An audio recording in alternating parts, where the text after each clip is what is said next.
All right, welcome back to Founder's Diary. I'm your host, Poonam Pramnath, and this is a space where we get to explore journey behind all the beautiful people, the meaningful work that they do in this world, the pivots they've taken, the moments, quiet moments that they've had, the challenges, their inner shifts that shaped who they have become. And today I'm sitting down with Lynn Gravatt to explore the idea behind quantum bloom. All right, and Yes. yeah, and a deeper conversation around transformation, I believe, identity, growth, what it really means to evolve in a new season of life. Because I fundamentally believe growth isn't always about doing more. Sometimes it begins with becoming more honest with ourselves, which I'm sure hmm Lynn would agree. So, welcome to the episode, Lynn. Thank you. Thank you for having me. I'm excited to be here. We connected quite some time ago, so it feels like perfect timing to be having this conversation in terms of what I'm doing. So let me know how you want to proceed forward in terms of like, do you want me to just introduce myself or? Yeah, no, I'll basically lead the questions here. For people meeting you for the first time, right? So you want to share a little bit about your background about, NASA, Yes. that journey, what led you to create Quantum Bloom? You can go there. Awesome. I would love to. So yes, I'm Lynn Gravatt. Sometimes I go by Shamama Lynn. And I run a company called Cosmic Rose Wellness that has been 15 years plus many lifetimes in the making. And so, as was suggested, I used to be an aerospace engineer. I got a master's in aerospace engineering, and it all started in college. I saw the view of Earth from space, and I was like, oh, I want to be an astronaut. And I've always been a person when I know something, it can come in an instant and seem completely irrational, but I go with that knowing. When I don't know, I don't act. I just kind of trust and wait. And of course, that can be stressful at times, but it's about allowing the unfolding, which is what has become this idea of blooming or quantum blooming. You can't force a flower to open, it happens in its own natural time. So I followed that impulse, end up getting a master's in aerospace engineering, which throughout that course of that journey had me working for NASA, long-term career with Boeing, 5 years, not quite long-term, but like that was my full-time career. The NASA stuff was mostly internships, so I got to work on some really amazing projects. And then 5 years in, I had a awakening that was almost similar to the one that I had in college, this stroke of insight, like I want to be an astronaut. It was a similar stroke of insight, but it was like my purpose has something to do with spirituality and dancing, which was completely unexpected at the time. But of course, I followed that journey and it ended up starting, continuing to be an engineer, but taking a Zumba class and learning about chakras. I remember I sat in a woman's circle. It was a meetup called a Woman's Spiritual Pursuit. And I grew up Catholic, not like a strict Catholic, but I didn't know what a chakra was. And so we're all sitting there like, oh, going through the chakras. And I remember having these two feelings at one time, feeling really glad that nobody could see me, meaning like my engineering friends, my Amazon friends, my Boeing friends. I was in Seattle. And at the same time, something felt so right about being there. So I did keep exploring this journey kind of on the side. And my friends noticed I was starting to talk about energy, like the shift was happening. And I was reading a book from Eckhart Tolle called Awakening to Your Life's Purpose. And that is the whole purpose is we all have a purpose. We have an inner, regardless of your spirituality, your religion, it's beyond belief. It's a sense of something we're here to do. And in that book, he talks about Buddha and Jesus being the first flowers. And when they would have blossomed, the atmospheric conditions would not have been right. And so the flowers would have instantly died as soon as they blossomed. But he talks about a time in humanity where one flower blossoms and then the next and the next, and the time is right for humanity for a whole field of flowers to blossom. And I think we are in that time. And so my work is an invitation to blossom and to acknowledge that the time is right. That I think a lot of people on this type of journey, some call it a person in persecution imprint. I talk about neuroplasticity, just this like subconscious that keeps us small, and this whole woo woo thing that has been thrown on the whole spiritual movement. And so I've really tried to blend science and spirit. I talk about the biofield. I talk about the scientific studies that are being done at Mayo and all over at different medical and research institutions where people are receiving Reiki and various forms of energy work and seeing real outcomes in terms of their stress levels, anxiety levels, insomnia. And this is because the body is an energetic field. Now, Mhm. 99% empty space. That is reality. Your body, this microphone, the crystals behind me, which aren't real crystals, it's a picture, but the idea is like everything that exists is actually energy. Now, that's not woo, that's actually truth.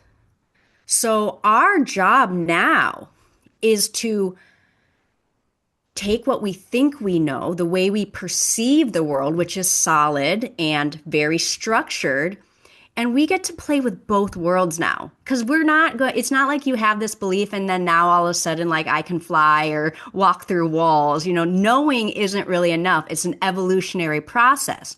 So as we all start to do this work together, it starts with intuition. We start unlocking higher capabilities. And I want to keep this really grounded that it really does start with we start feeling safer to Mhm. explore.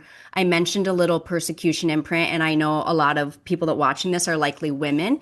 And so we have witch trial. I mean, there's so many examples of wise women who were persecuted for being wise. And so we shut down.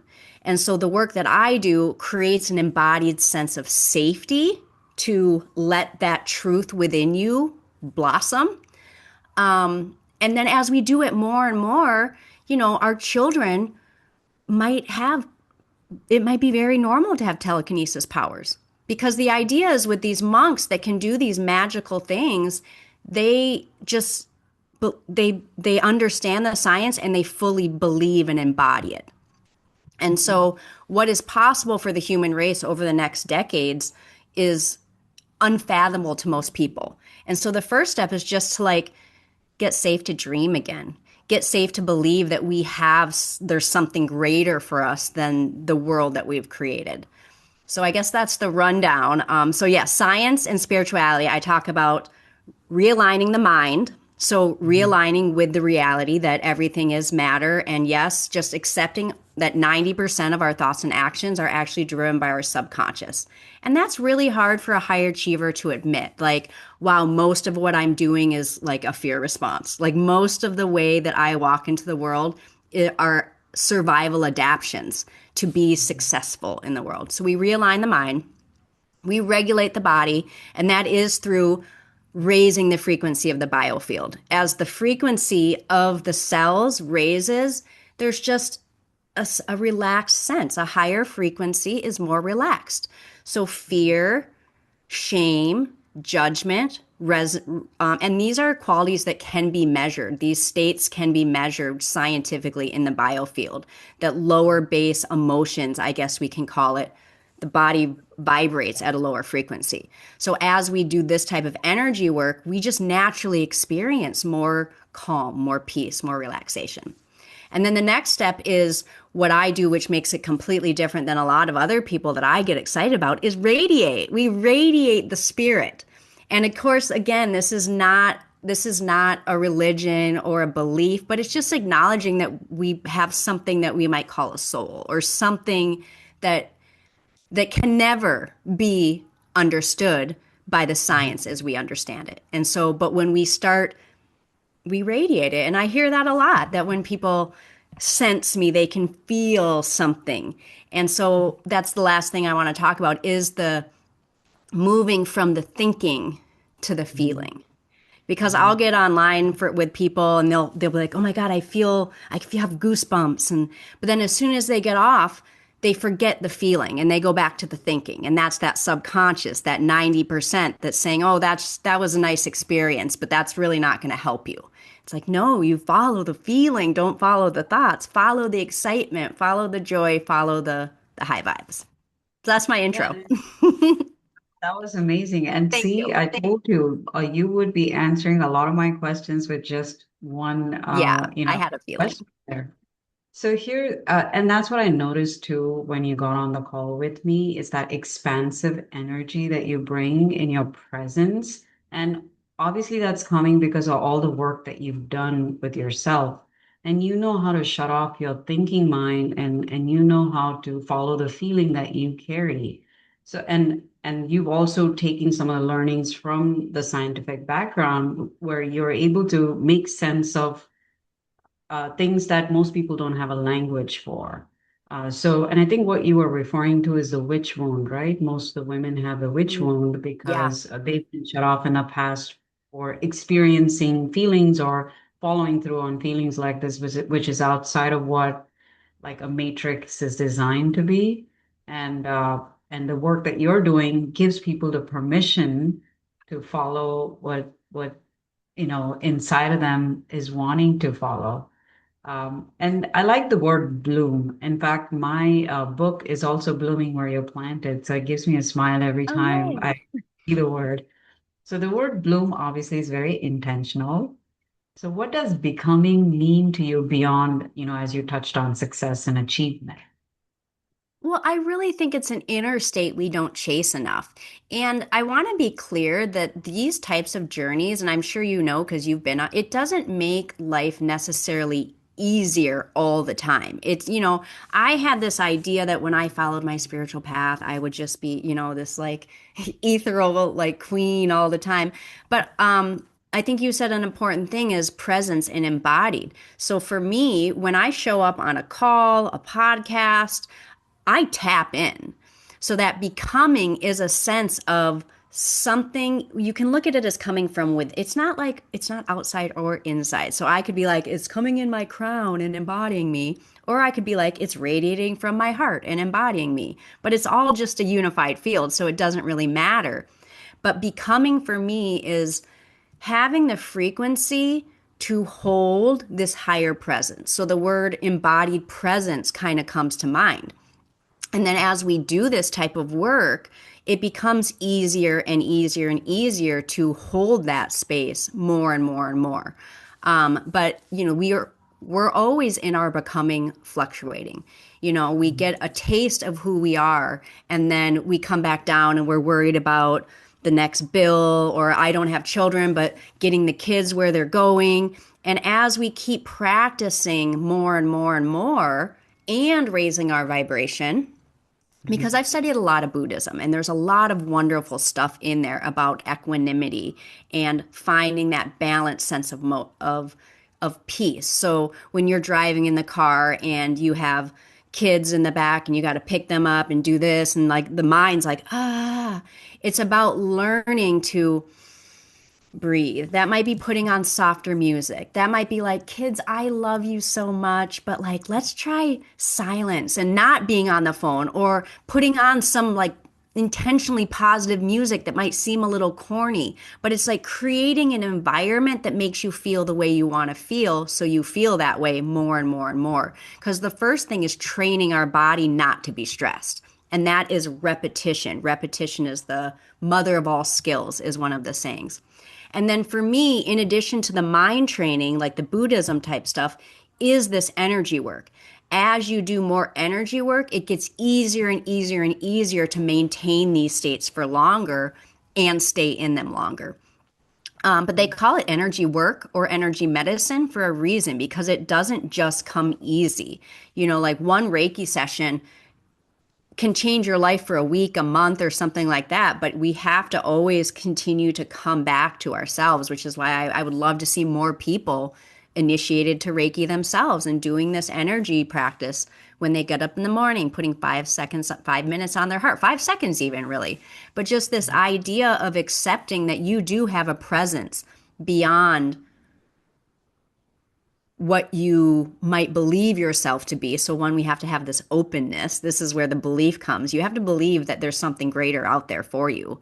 And then it is a constant journey. I'm trying to be very careful with my words to embody that person, that being that is you. And just, Mhm. I want to get a little out there a little bit. The idea is frequency. There's multiple timelines. So that you is you. That you is there you now. That life where you're doing exactly what you're doing now, but it's in a calmer, more eased presence, that's not a future you. That is next to you. It's a different frequency timeline, and you just have to grab it and pull it over. You have to raise your frequency to meet it. So there's nothing to become, it's already there. It's about remembering to return there. Mhm. What I love about what you just shared is I don't see people talking about success in the way that you just shared, embodied presence. I think that should be talked about a little bit more. So how you show up and the impact you make at the state that you're in into other people around you, it shifts the timelines for other people as well.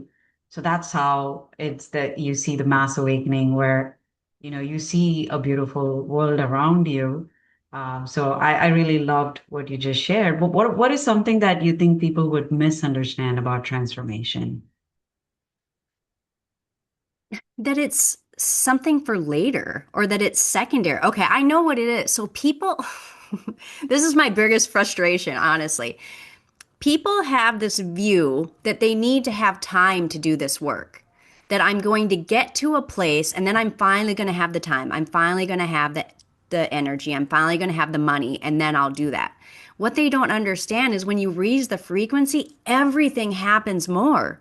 Everything happens faster. Like the most important thing I think people should be investing anything in time, money. And the wonderful thing about this, it doesn't have to cost a thing. Like I have amazing work, but you can go on to get a million free meditations. I have lots of free energy work online that people can listen to 5-minute Reiki sessions, 10-minute Reiki sessions for free.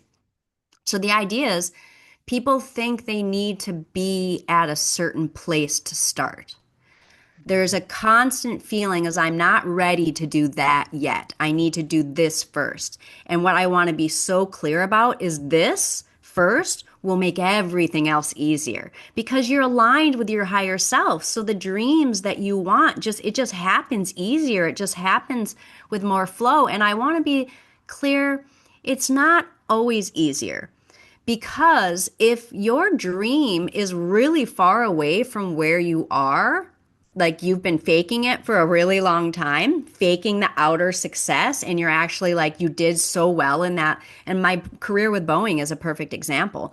I did so well in that for me, and I didn't really know where I was going when I followed the impulse. But of course, there's a whole breaking down of the structure to get to that next place. So that is where guides and having people helping you along the journey come into play. And so, what I kind of say that saying, Master Yeshua saying, everything I have done, you will do that and more. And it's kind of Mhm. like I let my world crash, and I might get emotional. One thing I'm here to show people is that it is okay to feel, it is okay to cry, it is okay to emote because that's what keeps a lot of people stuck is their unwillingness to feel and their unwillingness to acknowledge the discomfort they feel in their life. Their discomfort has become normal. And Mhm. so when you find a mentor, a guide, whatever you want to call it, I like the word medium. Like I'm just like in between. I'm bridging. I help people bridge over to themselves and see what's on the other side. It makes it all easier because it's not there's a lot to let go of to get to where Mhm. you want to be. And that's the hard truth. There's very few people that in my opinion, are fully aligned. And I don't want to get too deep here, but all we have to do is look at the world, the state of everything right now. And we can see that most of us are living in kind of a facade. And the Mhm. happiness is really based on stability. I'm Mhm. stable. I have the Mhm. things, I have the stuff, I have the bank account, but the outside world is like pretty crazy. And so it's just distracting ourselves with getting that next thing, distracting ourselves with getting and just keeping us very, very limited. I don't even Right. remember what your question was or if I answered it.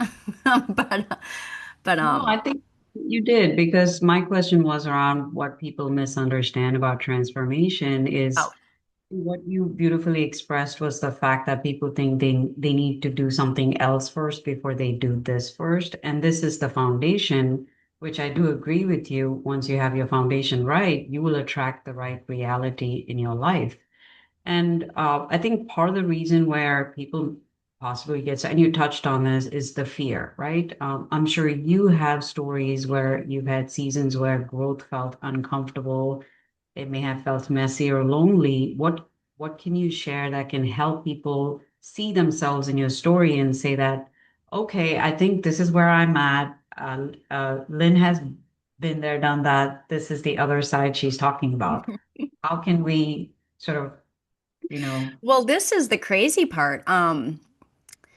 Is my life has been so crazy since I left this journey that I sometimes hesitate to share some of the things because it is so dark Mhm. that I always have this fear that other people won't want to go there. And so the point is, you don't have to go there. I went there.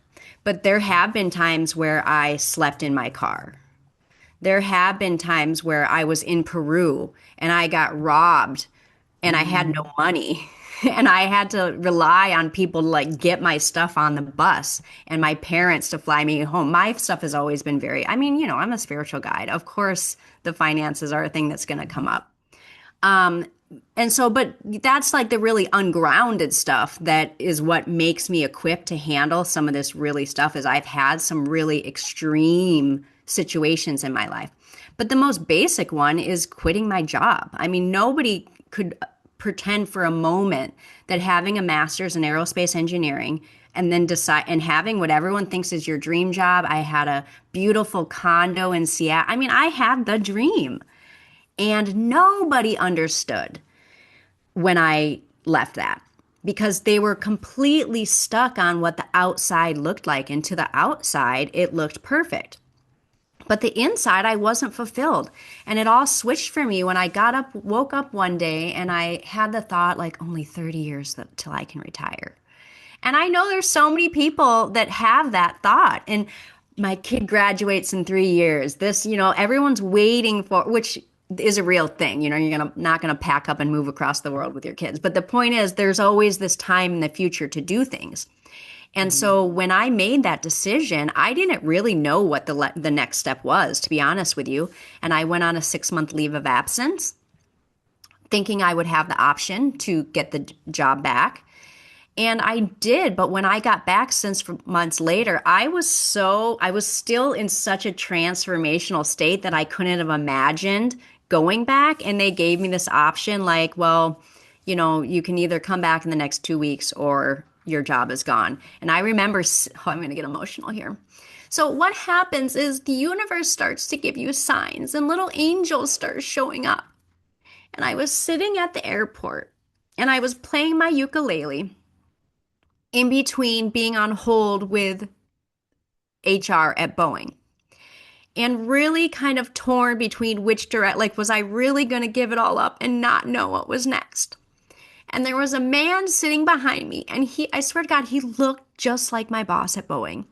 And he's like, that's so beautiful. Don't ever stop doing that. And I hung up the phone on HR and I never looked back. And it defied rationality, right? It defied anything that I would think that I should do. Mhm. But Mhm. and even what I felt, I felt the fear.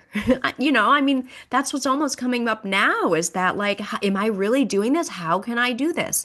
And so it was an outside sign. It was support from the universe in a random coincidence that gave me the strength to do that step.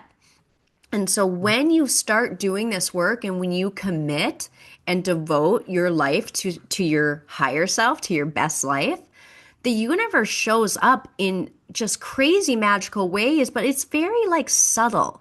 It's very like little things, like the stranger telling you something who looks just like this other person. So, I mean, I've confronted so much fear in my life. And just a couple weeks ago, last month, I was living in St. Croix and I had an aerial studio and I was building Cosmic Rose Wellness alongside of running an aerial studio where I taught youth. doing amazing things all across the island. And neither of them were really picking up enough to where I felt really supported by the universe because my energy was split between these two things. I have Mhm. Cosmic Rose Wellness, which can scale and change the whole world. And then I had the Aerial Studio, which could change the island. And more of my energy was going towards the island. So I had to make the choice to close down my studio, Mhm. stop all of my regular income to focus on this Quantum Bloom launch because Quantum Bloom is actually my newest offering. My deeper work is the purpose embodiment method. And it's a little bit more shamanic and a little bit more deep. And that's where the foundation of my work came from. And I realized it was like a little too deep for the entry level person. And that's where Quantum Bloom came. It's a little bit more light. It's 8 weeks, a Reiki session each week in a small group format without all of the deeper shamanic stuff. And so I had to put all of my faith in Quantum Bloom and I closed it all up. I put everything in St. Croix in storage. I flew home to Minnesota, completely unknown, don't know what the future holds, but also like I know it's this faith. And that's the last thing I want to say is this idea of faith. Like, it doesn't matter what you perceive God, source, universe, unified field. I want to be very careful with words because we all have they're very loaded and we have a view of it. But it's just this goodness that wants you to be happy.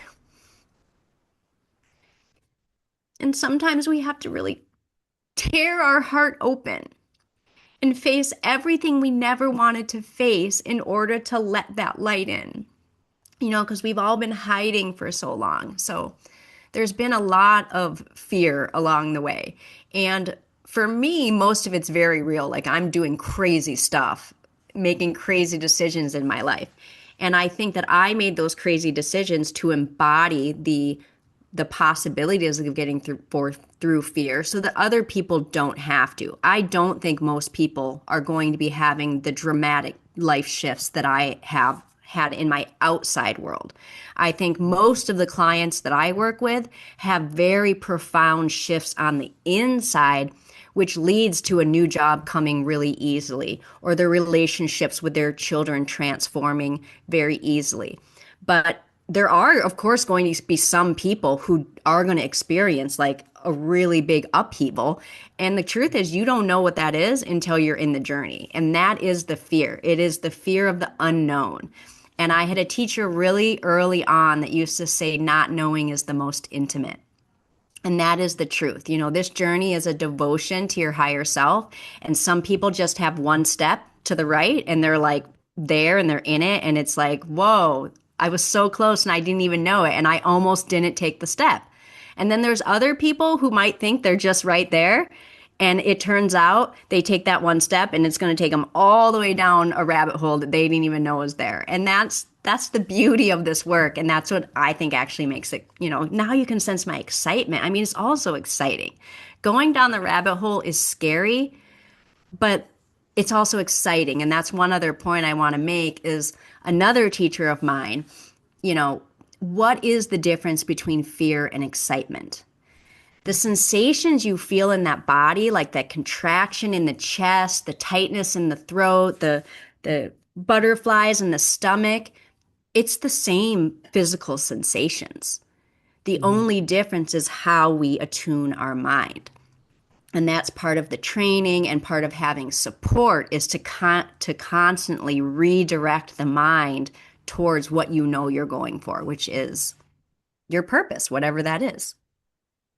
Right. And I thank you for sharing so much of it, Lynn, because as you answered a lot of things that I wanted to ask you along the way, and every time I had a question, you would just answer it. And it's so beautiful to watch the flow of energy happening between the two of us, because I've been in the journey too, and I know exactly what you mean, because I've had mentors, I've had gurus, teachers have, been part of programs like what you offer, and going through the journeys where my book came out. Now I'm doing this podcast. My journey is about, speaking stories and bringing people like you in a forum where they can share what the gifts that they're meant to bring into the world, whatever message they want to share. And it's been beautiful. As you said, there are moments where you will wonder why you're doing it. It's about noticing the signs and trusting the path that you need to take. And obviously for you, some of it came naturally. You knew how to listen to those voices. You knew how not some of the fears to come in the way, because even the conversation that we had, your emotions went, from uh upset and you bounced back, and then by the time you ended the question, there was so much joy in your face. That's a transition that only a trained mind can do. Not, and that's why having guides like you along the way will help them move through it. So it's all about perceiving how you want to perceive any type of emotion. And I think entrepreneurship is kind of like that, because when you leave your safety net of a job and then you moved into your launch of Quantum Bloom, were there any surprises there that came up for you along that journey? Like early. Well, it starts slow. It starts slow for everyone, meaning for me, I got a Reiki initiation. Like I think I said I had joined this, I was still an engineer at Boeing, and I ended up, and the thing is, now I have Cosmic Rose Wellness and I have Quantum Bloom, I have a brand, but I was doing this work for a decade before any of that was anything. It was just like I went to Peru and I was doing Reiki with people there and like learning and becoming. But the whole brand and the names of things and all of that stuff, that came once I was ready to embody it, if that makes sense.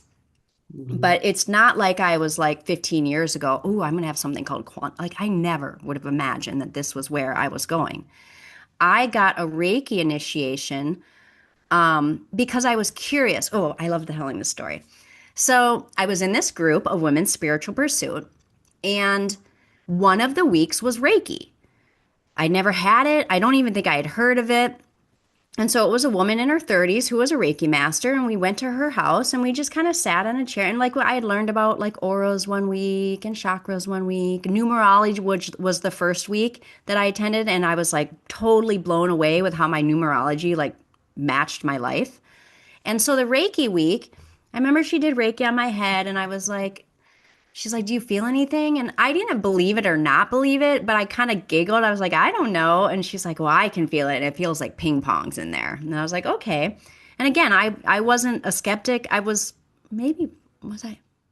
I don't know if I was more of a skeptic or more open. I feel like I was like right in the middle. Like I didn't know. And I was open to the fact that I didn't know.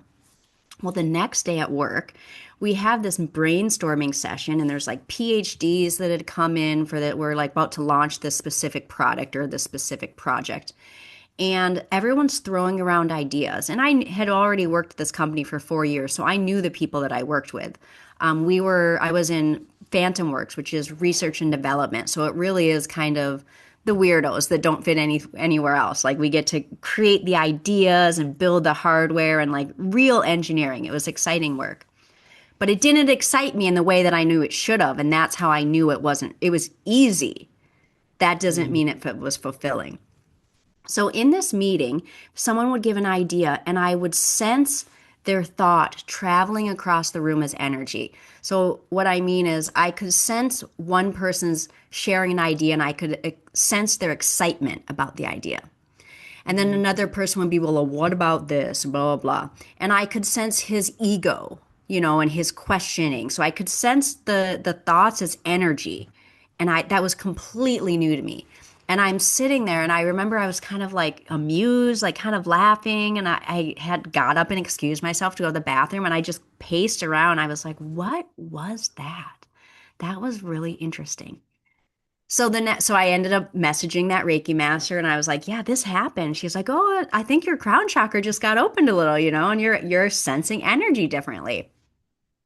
And at the time, I didn't have a big budget or I was very budget conscious. And so I was like, well, I can't afford $200 every week to get a Reiki session or whatever. I'll just get initiated to Reiki. I'll do Reiki on myself. And then, I've always been kind of a do it yourself type of person. And that's really where it began, just like doing a little Reiki out. So I get this initiation, I go there, we show up, and I think it's just an info session. And then at the end, Mhm. she's like, okay, who wants to be initiated? And I'm like, oh, okay. So I get initiated, and it's a ceremony. The idea is like Reiki is like a key code that's in your body that anybody can do, and you get it unlocked by someone else who has it unlocked, and you can feel energy moving from your hands. It's just like what it is. And so I was very shy about it, and I would just do it on myself and my dog. I wasn't like out there like, oh, I'm, just exploring this world really internally, quietly. And I noticed my dog always had leash aggression. And we would go on a walk, and he would just like try to get all the other dogs. But when I would do Reiki on him before the walk, he just would walk and like not react, not get upset. So I was like, okay, there's something to it. And that's the thing with a spiritual path is like one thing leads to the next, leads to the next, leads to the next. Whoever's watching your podcast, there was probably something that brought them to you.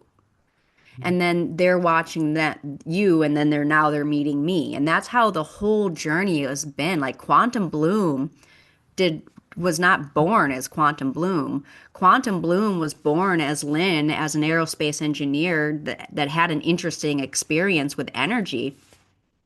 I was single and I wanted love. I knew that I had something blocking me from attracting the partnership and the love that I desired, but I wouldn't have said that I needed healing. It was definitely like purpose that I was looking for. Throughout the journey, I'm going to kind of maybe get off your question, but I want to circle back to what you said about feeling. So I grew up hearing, don't cry or I'll give you something to cry about. I think a lot of us might have heard something. A lot of people who are high achievers had parents that put you in a box where your academics and your schooling was much more important than how you felt inside. And so I didn't know that I had feelings because they just, and I was a happy person. I knew I wasn't fulfilled, and I knew I had to take a deep sigh when I woke up in the morning. But it's not like I was depressed going to work. It was just like, oh, here we go again. And so it really was just kind of like peeking behind the veil. And it was only once the journey started, I was like, started really unpacking stuff. And I was like, wow, the way we were all raised is like not really the best. Like not horrible, not like abused, not like whatever, but like there's more to this. There's more to feeling. And so when I cry, turns out I'm totally a crier. That's how I really stress.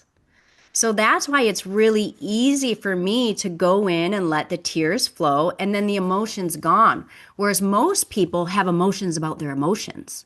So when they have an emotion, there's shame about crying. And so they hold it back. And that makes it compound more and more. And so when I allow myself to emote in that way, it really is to show people that it's safe to feel. And it actually doesn't have to be a big deal. And so, in terms of circling back to your question, how Quantum Bloom was born, it was a 15-year journey. And that is the journey of awakening. First you plant the seed. So the seed was planted 15 years ago, and then it was a little sprout. And I might have called it something else. I didn't know it was going to be a rose. It could have been anything. I wasn't well trained in how sprouts look different. And then eventually it grew up and it was even more of a plant. And then it had a bud, but I still didn't know it was a rose. Do you know what I mean? And then it was only after the whole season, after the whole cycle that it blossomed, that I could look at it and be like, oh, it's a rose. So quantum bloom is kind of the same thing. Purpose embodiment method is a little bit more, that's the foundation of my work. And it's a little bit more off brand it ended up being Cosmic Rose Wellness.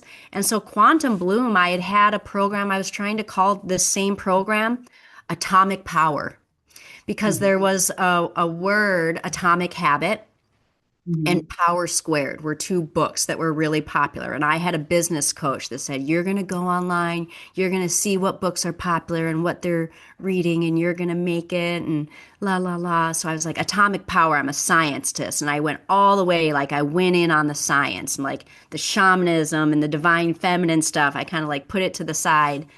And well, it wasn't to the side, it was always part of the work, but I wasn't marketing it in that way.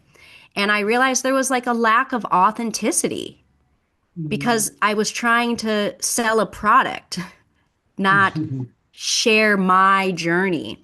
So basically, so what was atomic power just slowly became quantum bloom because it's like, okay, bloom, it's definitely that's the feminine part, the cosmic rose wellness. And for me, that is a nod to like Mary Magdalene and some of that deeper divine feminine energy. And then the quantum really locks in on the point of all this, that it's all energy. And yeah, there is this depth and this heart and this emotion and this feeling because we're human and that's the beauty of it, but it's also just a unified field. It's also just energy. And so whether it's tears or anger, at the end of the day, it's all just vibrations in the field and there's nothing to be afraid of. We don't need to be afraid of the bloom. But the bloom's very tight, and it's very constrictive and we don't know what it's going to be until it blossoms. And so I think that can be scary for people. So quantum bloom really is the synthesis of the masculine, the science, the quantum, and then the feminine, the receptive, the you can't rush the bloom. You don't know when it's going to happen. It's just happening as it happens. Yeah, you don't really know it till you go through the motions of all the mistakes, the learning and the unlearning. And then one fine day you see the whole grand plan, and then you say, oh, this is what I was meant to do. But the problem is, it doesn't show up for you because there are conversations that our people are avoiding with themselves. They don't Yes. know what alignment looks like in their body. They don't know how to speak to a younger version of themselves. So, what would you, share with people on these aspects? Well, I think you start with what I honestly, there's many ways I could go. I think it would be support. So if we're talking to the person who's hearing this conversation and is seeing their whole life, because you said a very good thing. I'm talking a lot about the future self, the parallel self, and you mentioned talking to your past self, and that really is the key. A lot of this is generational healing, unfortunately. And Yeah. so a lot of people are probably watching this and having this realization. Because again, when I started this, it was because it was interesting. I did not know I was entering a journey of generational healing. Now I'm like, oh, I'm the cycle breaker. I get it. And so a lot of people are watching this and having this start understanding. And you can actually, by having a mentor, by having a guide, by having some structure, because I think earlier you would ask, what's the thing that keeps holding other people back? And I see this a lot from high achievers is they want to do it themselves. And they think they can. And you can, but it's just going to take a lot longer. And when I'm saying longer, it might not even be in this lifetime. And that's the wonderful thing about Buddhism. They kind of go into it knowing that it's a one every step is in the right direction. And so I think it's important too in this modern day, it's happening much faster. It's safer. Like the reason didn't have a lot of guides early on is because no one else, there were very few people talking about Reiki. So it really was a bigger stretch to like hire an energy coach. You know what I mean? Whereas now, talking about regulating your nervous system is very normal. Talking about the subconscious and realizing that, oh my God, I got so many subconscious programs from my parents. There's no shame in it anymore because we're all acknowledging it. Like we're all in this together and we get it. Whereas when I started this journey 15 years ago, people weren't talking about it. There was still a lot of, hush hush about if you were spanked or however we were raised. You know what I mean? It was everybody knew it was that way, but no one was willing to admit that it wasn't the best. And I think that's a really important thing about when we start on this journey of talking to our past selves, generational healing. There's this feeling like, well, I can't say that because my parents, I love my parents and they did the best they could. Yeah, it's never about like, mom and dad, you did this to me, blah, blah, blah. They did do the best they could. That's wonderful. And now you have the opportunity to acknowledge that there's a better way and that there might have been some programs. And I see parents parents are parenting different. I'm sure you do not parent at all the way you were parented. But what I have discovered is a lot of them still have they're trying so hard not to be like their parents that they're actually not able to show up authentically for their children. So I had a client who did one of my programs, and she was someone I'd known for a very long time and had done a lot of spiritual work. And I actually asked her to do it to experience the work. And she was really surprised that for her, she had a very difficult relationship with her mother. Um, and so she was a great mother. I mean, she was like so far ahead of the curve in terms of like feeding her kids healthy food. And because she put so much effort into being a good mother. And when she started this program, she said that at dinner, instead of her kids, hey, how was your day? Oh, good. Her kids were like having conversations with her because she was already an amazing mother, but the work was able to drop whatever field she was holding on to, that trying, not, all of that trying to be good was like let go because the energy Mm. was resolved and she was able to just actually show up. And it was nothing that anyone planned. Like she wasn't trying to have a better relationship with her kids. She wasn't trying to get them to communicate better with her. It just kind of happened. So when you start doing this work and looking back a little bit, it's a beautiful process, but like you don't need it to do it alone because other people have gone through it. And so I think having other people reflect like, oh yeah, yeah, that sucks that that happened. Because the other thing is your family's never going to validate you. They're never going to be like, I'm sorry we did this. Sometimes all we need to hear is I'm sorry. They're probably not going to say it, or they're not going to say it until you don't need to hear it anymore, is what I've experienced. And so having a guide or a mentor that can really reflect the truth, and it's not about like saying, yeah, you're right all the time, but it's more about just acknowledging that like you're doing work that the people closest with you are not going to support on the surface because we have to look at things that we don't want to look at. But most of it's actually not as difficult to look at as we think, as long as we, have friends, have guides, have whatever. No, I agree with you because I feel like when you're inside somebody's energy field, the thought systems automatically shift. The questions you would have asked in that moment would be a different question thanks to the influence of that person that you're working with, right? So I do fundamentally believe that you do need a guide to help you through this. So what I'm going to do, Lynn, is, and this was a beautiful conversation. I want to do some rapid fire just to have people get some insight on you, right? This is Okay. more about you. So this is going to be questions like, what is alignment in your body for you? Alignment in my body is a lot about time. So it's about making sure that I'm doing things that make me joy. For me, it's aerial, it's fire spinning, it's working out, it's moving my body. I think most of us live too much of a sedentary life.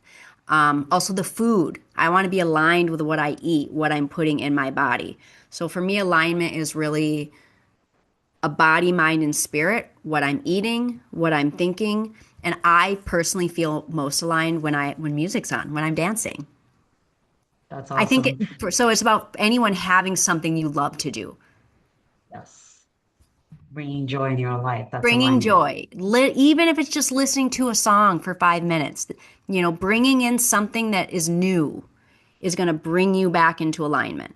I'm going to listen to my favorite song every morning. I'm going to bring myself back to that place. So, yeah, this isn't rapid fire. I'm getting off, but alignment is the feeling. Yeah. No, I mean, you answered it beautifully. And if you were to speak to your younger version of yourself right now, what would you say to her? I'm so proud of you. Um, And what are you currently learning? What am I currently learning? I'm learning chains. So I do aerial and I've started a new class, which is metal chains that I'm dancing on. I'm also learning to speak a little bit more authentically and letting go of my own fear of being too woo woo. And, I'm working primarily on LinkedIn. So I'm always working on languaging and I'm learning a lot of AI.